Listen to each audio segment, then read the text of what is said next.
So this time we're going to look at the light up design. And to do that, we're going to need a very particular shape from the Tinkercad shape library. So over here on the shape bar, I am going to go down and I am going to select circuit assemblies. What I'm going to take out of that is this glow circuit assembly. I'm going to pull this glow circuit out. You do not need the glow light. I have those printed and those are available to you.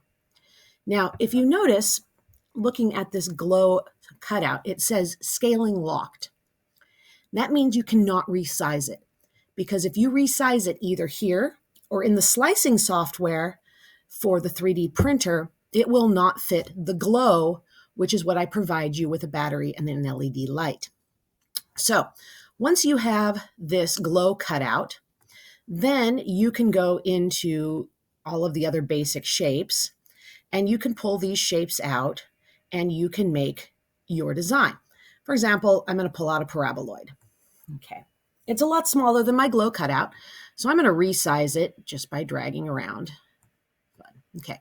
Now, the one thing we need to do is we need to get this glow cutout in the center bottom of our shape. So what I'm going to do is I'm going to select them both. You can do that either by dragging or shift and clicking. I'm going to go to my align tool up here and I'm going to click on that. And what I'm going to do is I'm going to align them so that if I look underneath, they're completely lined up together. They're really nice and symmetrical. Okay, now, right now I've got my glow cutout in there, and after they've been grouped like this, then if I group them, now I've got my hole in the bottom. Okay, but I need something for my light to shine through.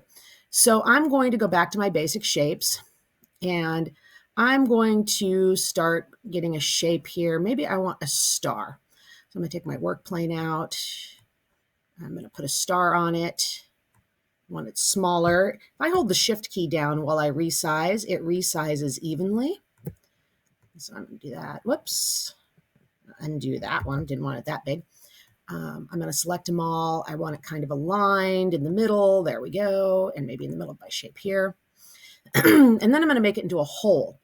Well, actually, I don't want the whole thing into a hole, so let's undo that.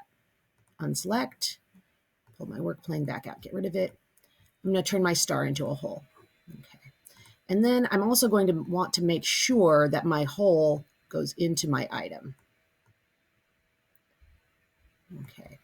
I'm going to make it taller here.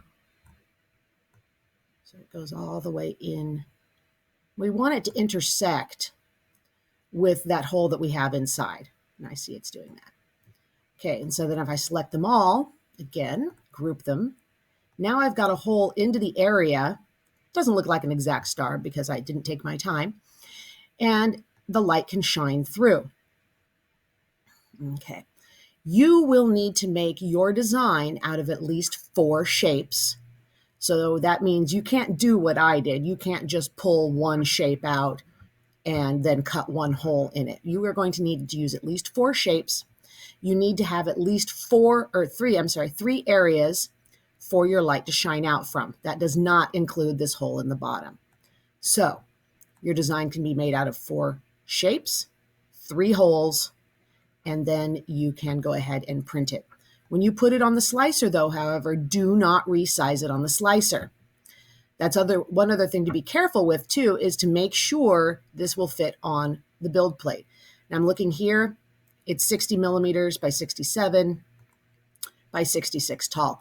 And I think I made the parameters that you have to have 60 by 60 by 60. So it's close. You would have to resize it in order to get it to print. Okay, so that is how you make a glow cutout for your light up design. Get that finished, print it out, and don't forget to complete the reflection paper at the end.